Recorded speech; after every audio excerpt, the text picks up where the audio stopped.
Welcome back to Masters of Data, everyone. I'm Adam White, and I have with me Zoe Hawkins and David Gervin. Hello, Hi. friends. Hello. Hello. Good to see y'all. Zoe Can't get rid of us. notified me that we are somewhat We're color coordinated matchy. We're today. matchy matchy. I like it. For those who aren't watching, we both have like a maroonish kind of vibe going. Right. Mhm. It's It's No nice. uh, Ever it's picks. a chilly 60 degrees here today, so I've got a little light jacket on. It Um, is 56 here in Arizona today. It is a Colder in cold Arizona. front. It is a cold Dang. front. Yeah. Yeah. It's nice and warm here. So David's nice. Florida in Florida, man so in your yeah. bunker. In my bunker.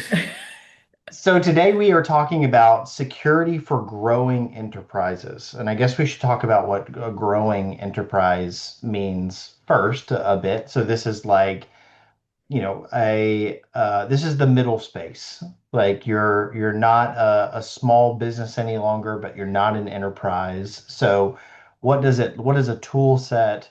What do you need as a smaller team, but one with kind of increasing maybe compliance, risks, security considerations. So yeah, should be a fun conversation.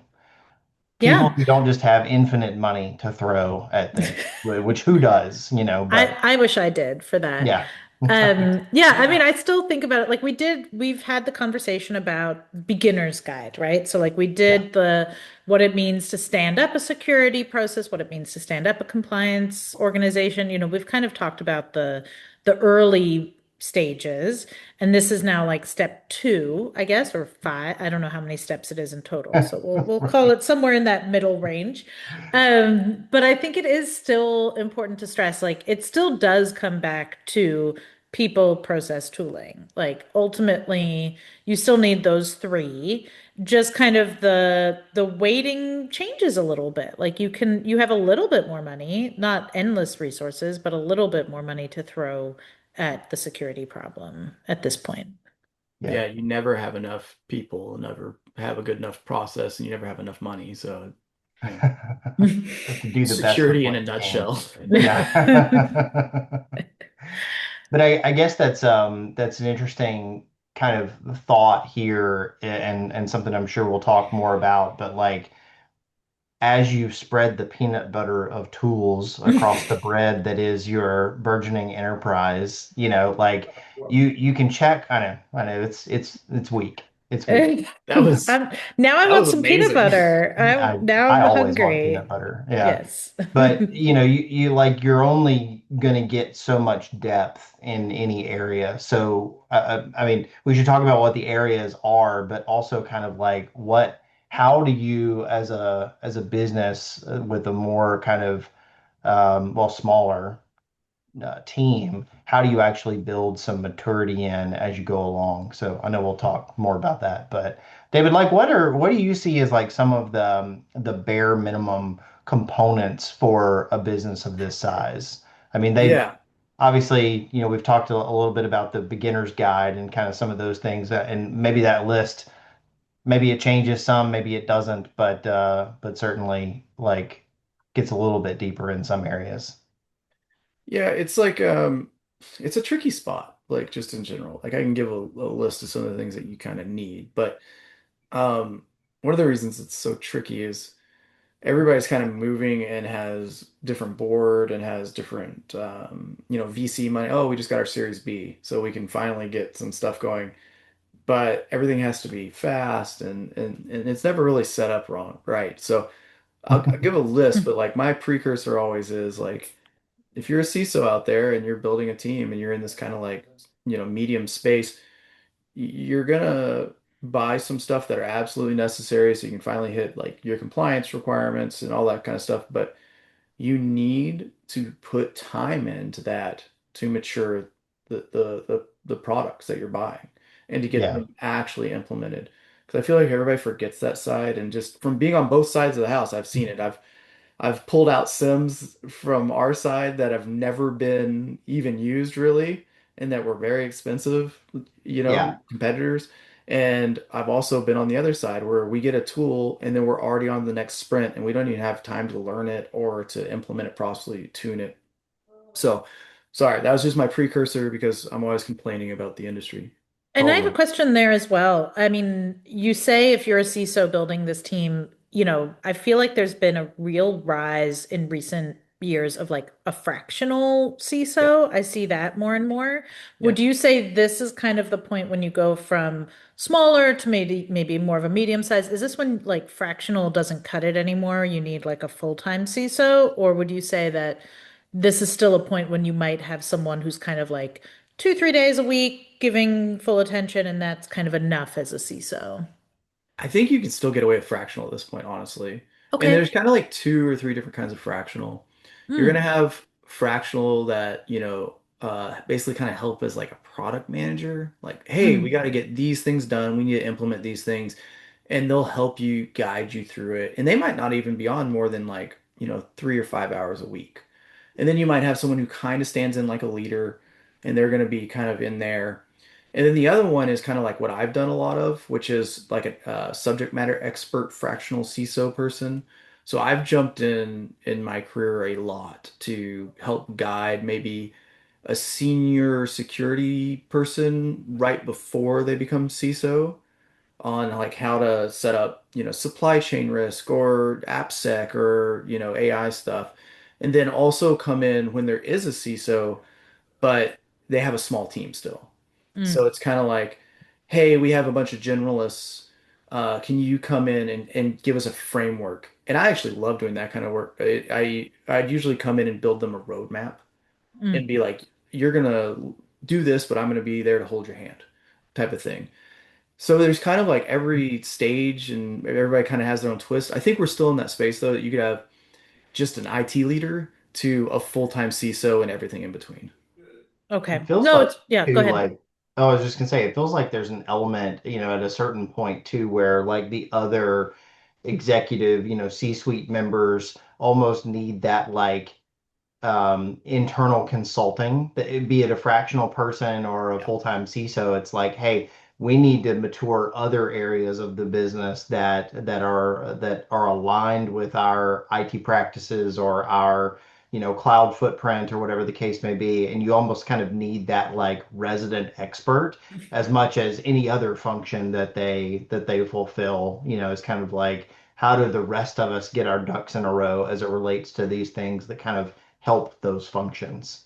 So Yeah. just an interesting dynamic there as You're well. you're 100% right. Like, and that's like been some of my favorite work, where they just kind of throw you in and you like find the problems and then fix it and then move on to the next team. Because the reality is if you have someone in there doing that kind of stuff at that size, your sales are going to be a lot faster and more improved and that kind of stuff. And because it's like security can be the biggest jam up for the sales team, right? But if you get processes standardized and you like have functioning, um, you know, procedures for things, the business just moves faster across the board. So Yeah. it is really like the maturing space because Hmm. the really small teams, everybody's just trying to get work done. We're all living off the same Google Doc. And then as you move into the big teams and you get like a Series B or something and you start hiring and buying tools, it, you're not a good security leader because you bought the right tools. You're a good security leader because you implemented the tools correctly and you have the right processes in place. Yeah. So I derailed us, sorry, with Oh, our with the fractional thing, but you brought us back the tooling. So you get this money, you get this round of funding, and you decide to go shopping.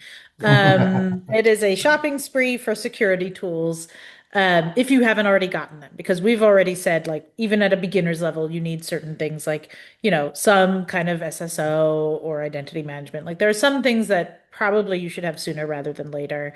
We've said on previous podcasts, like you should have an AI policy, even if you're a startup. So there are some things that probably should be in there no matter how early you are. But just kind of run us down, your shopping list of if you don't have this, this is what you would buy at this kind of level when you have the money for it now. yeah. I think like for me, the first thing is going to be the like kind of basics. And like I said before, even if you have to buy all these at once because you have to hit some compliance thing, you need to build in time to mature all these because they're worthless without it. But I'd want, you know, EDR, you need endpoint. You're going to need a SIEM because Hmm. I don't care anybody says XDR doesn't work. um, you're going to need Shots fired. Heard shots it fired. here. I live and die by the logs. You're going to need SSO, like identity stuff, whether it's going to be, whatever company you're using to log in. I don't want to give free advertising. I'm not getting kickbacks. Mm. But you need some way to log in and have identity and access management.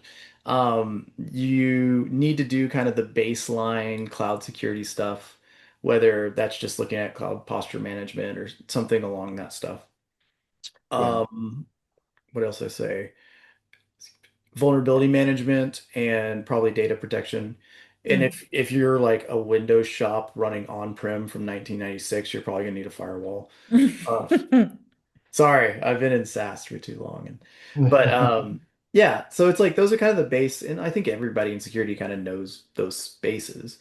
But it's like it's changing so fast that you have to sit down and look at, okay, well, what's actually working now? Because the platforms and the vendors and everything it's so hard to cut through the marketing BS. And we've talked about that, how to buy tools correctly multiple times. But I think the Yeah. other one that I didn't really mention there is just because you brought up the AI policy thing, is you're going to need an understanding of what your company's AI roadmap is. And that's not necessarily a tool, but it's going to help you maybe decide what tools to pick. So with all my development work, when we picked a ticketing system, I picked one that really works well with agents. But there's Mm. security like understandings you're going to have. So I wouldn't say like a specific tool because all the AI tools are still kind of like the we're AI blah blah blah that you just don't know So who's buying new. right now. Mm. Yeah. So I don't Yeah. want to name a category because they're all muddied, but you do need to figure out like how are we handling it. And a lot of mid-market teams aren't using AI except maybe like ChatGPT. But then Mm. there's some that are like full agent forward and you need a model control plane. You need to have identity. You need to have all that kind of stuff as well as what your company's doing because you need to treat them like employees if you're running agents. Well, Yeah. and I just think about it as well from like, this is where you want to level this stuff up, right? So like if I have password management for my, shared Google Doc, like you were talking about, we're all on the same Google Doc and I might have the oh so secure Google Sheet with all of the logins and passwords for something. Probably need to move that into a password manager Yes. instead of like a sticky note. But like that's beginner, that's like table stakes to me. Like is this the point when you're like, hey, is logging in with Gmail still our best bet, or do we want to have like an actual separate SSO? Like, is Yeah. this kind of that line in the sand, would you say? Yeah, I think so. It is that line in the sand, but also it's like it depends on who your founders were as you're growing Mm. as a company because like in any of my work, I am a security focused person. So I'm having SSO set up from the beginning. Like we are always having some sort of shared password manager for secrets, all that kind of stuff from day one. So it's part of the company's culture. But a lot of times founders are just really good at business, or they had a great idea, or they're good at sales, or they're good at lying and they're in marketing. Um, sorry. But one of those things. And then yeah, it's the maturing process again, right? It's like, oh man, you guys literally are sharing passwords, through Slack. Like we Am gotta I not supposed to do that? we Was that might need to fix something here. Like, a why is everybody logged in under the same user account and Yeah. as admin? Like there's some maturing that needs to happen. Or the SIM stuff. That's another one. It's like you might already have a SIM. Do you have the correct logs? And do you have Mm. a plan on how to use them? Have you sat down, even if that's not maybe let's say you're not a SOC analyst and it's not your subject matter expertise, reach out to your vendor. Hey, how do we mature? Like, what are some steps that we can do here? What logs do we really actually need? Not all just the junk throwing it in there. And for our risk appetite and what our business does, what should we be looking at alerting on? That So like was, that's part of yeah. it. Go ahead. Sorry. I was just gonna say you kind of hit on something that I was thinking and alluded to earlier, which is, how do you kind of like time box the maturity element of these things? I mean, you like getting something implemented is one thing, getting it tuned to work in your environment appropriately and, getting value out of it, especially in concert with the other things that you've just listed off, because there's interdependency there. Like, how do you get beyond implemented?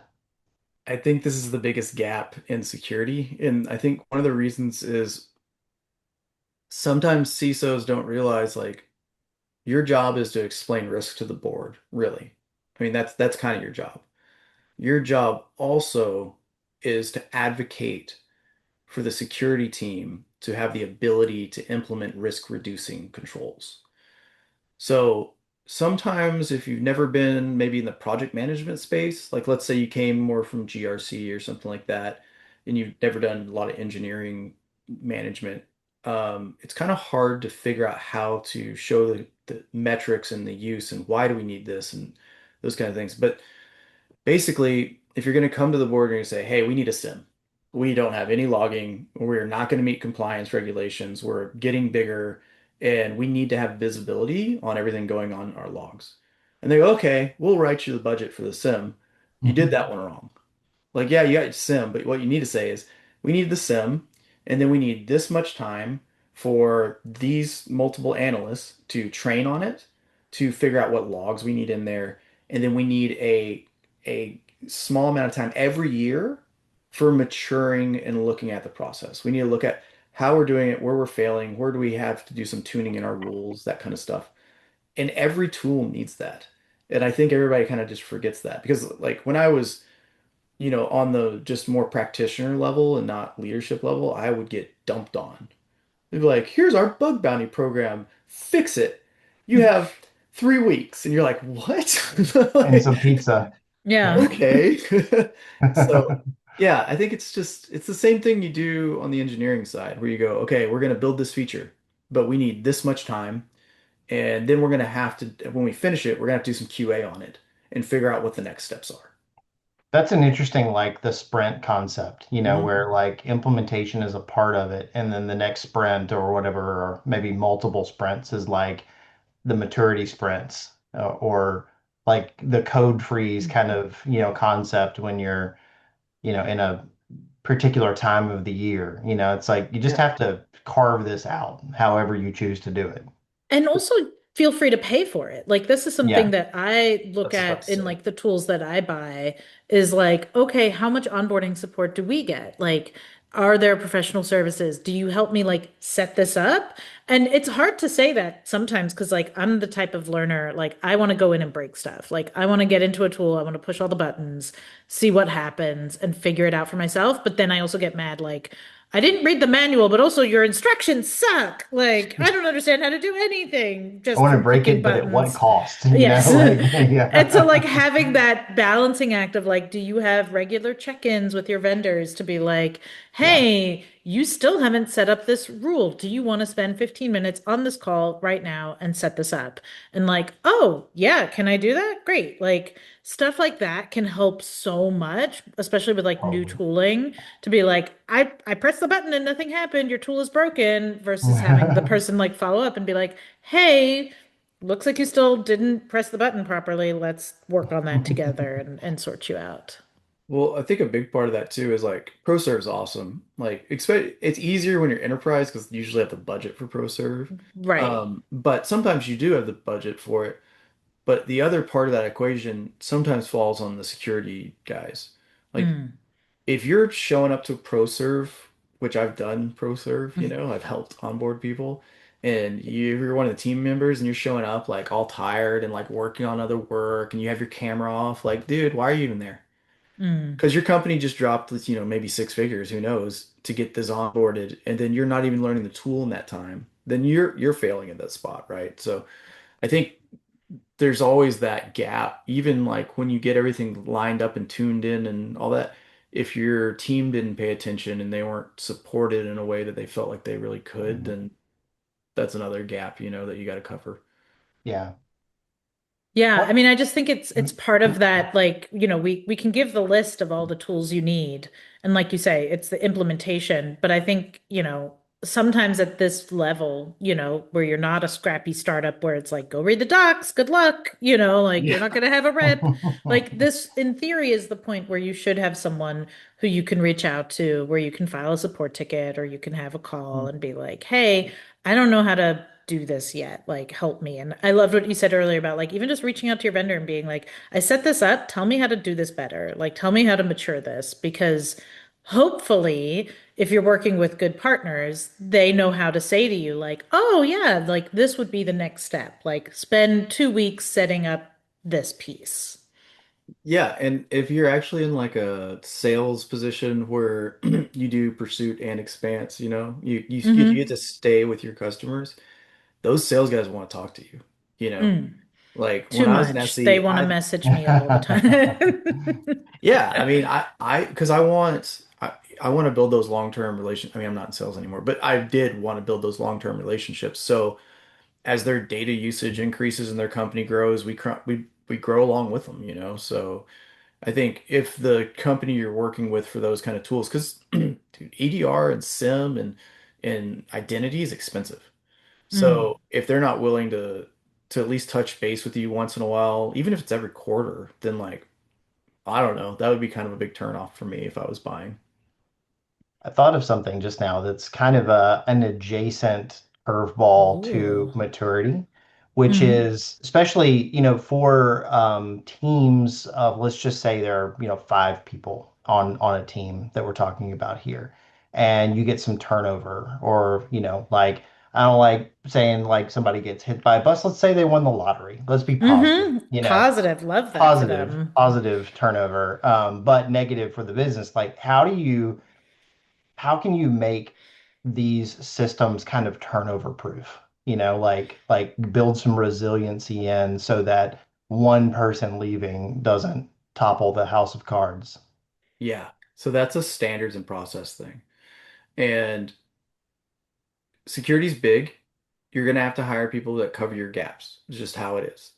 Especially most security leaders aren't really that technical anymore. And you can't rely on those people you hire your gaps to implement the tools. That sounds counterintuitive. They can be the fix for the tools. Like they can be the fix for the incidents that the tools are covering. The tools need to be implemented in a standardized, documented, and process. Like there has to be that process. And then your whole team has to learn it. So like first time we did a SIM, one of the security programs that I built, I got the entire team together, which was a fairly large security team already. We were a little late on the tooling game, but people who would not ever be a SOC analyst, would not be on the CorpSec team, were still there. And we did a capture the flag with it so everybody could learn how to use it. Cross That training, way, basically. Yeah. yeah, Mm. and it was great. Everybody had beers and pizza and was excited, and I made inappropriate jokes and typical. What? Yeah, and You it was a fun time. never. I still remember that Mm. day. It was a good day. I missed that. So But does HR. Just yeah, kidding. HR does not miss me. We're still friends though on LinkedIn. Shout out Melanie. But if you do that, and then let's say you hired one SOC person, and they're like the sim monster, and they set everything up, but now that person leaves, I will say they got hit by a bus. And now you have a whole team that knows how to use the sim. Now they might Mm. not be the person to tune it, but there might be some lateral, job movement like we've talked about recently there. There also might be just enough buffer to get your next subject matter expert in that seat. Yeah. Because at this size of the market we're talking about, you're not going to have a big team normally. I worked for Like an MDR, so we had kind of endless budget for that. But so um, like someone's already in seat that's closer than nothing that can jump in and so if shit hits the fan, yeah. you can have someone jump in and look at the rules and see what hit and find that malicious .exe file that Chad marketing clicked on and you at least have a Every way to time. resolve an incident, right? Yeah. And then you're begging people on LinkedIn to submit their applications while your GRC person is your new SOC analyst. But cross training is really important. Yeah. I am a big believer in that in general. Like the more visibility, because you never know who's going to be in a room where they hear something and they're like, "Uh-oh, like I remember this training and that sounds like a risk to me." Yep. Yeah. And so I'm a big believer in that of, making sure people have that kind of situational awareness across the whole business as much as possible. I'm not a big fan of the term tribal knowledge. It feels a little whatever to me, but it is that same concept of like the stuff that normally is like oral tradition of like someone Yeah. in leadership said a thing one time and now it's handed down from person to person should be documented, like should be Yeah. in a playbook, should be in a process, maybe even an agent or an AI something something that you could be like, hey, agent friend of mine, what am I supposed to do in this situation? And the agent can tell you. Like the more I think we can build that kind of like, it doesn't have to be perfectly documented for the agent to know, but you can just like input it in and be like, hey, add this to the knowledge base. Like if this, then that, it could help in I those love the situations thought as of training agents, not training people, but training well. agents as like, your kind of fail safe for some of this information just going to the ether when people leave. Yeah. So that's actually kind of like the next step too, is you need an instant response plan that's not just some old Mm. crappy Google Doc that's been trained across Some the team. new crappy Yeah, Google it's a new Doc. graph. Yeah. Well, it was funny. We actually like implemented it at a previous company through Slack. Mm. So if you hit, you know, I forgot what it was, slash incident Slash, or yeah. something like that. It pulled up the channel with the leaders, and you were in an incident. And you had to follow through that document until it was done, even if you accidentally did it like me the first time, because I was like, is this an incident? I don't know. Maybe What I does should this do this button again. do? I literally kicked off the incident at 2 o'clock on a Thursday, and everybody's like, wait, why did the AppSec guy just kick an incident off? And I was like, Mhm. but that was kind of the old way. I think now it would be very, very easy. Like you just have a little agent running in Slack and he's going off of I don't know. The clanker is going off Yeah. of Mhm. its, either skill or markdown doc or its directory or whatever to follow the incident protocol. That's not that hard to build. Like I could probably build that in an hour or two and get it up and running. So anytime you can standardize the process and then make everybody do it, you're gonna win when it comes to turnover, when it comes to like faster implementation. It's when you I hate this weird thing where it's like that person's smart, they're a special butterfly. Let them do however they want. And it's the same thing in the dev world when I work like more in development. It's like, no, we need standard processes so we can all work because we can't depend on our special butterflies. We all Mhm. have to be a moth. So It's a I will good stay a butterfly it's as good a forever. place to end a podcast as any ever. This has been really fun. I don't know if I want to be a butterfly or moth now. You got me questioning some existential things, but fun talking about security for growing enterprises. As always, great to be on with y'all. Thank you, Zoe. Thank you, David. Thanks so And much. Always thanks. a good please time. see us at the next episode. Thanks, everyone.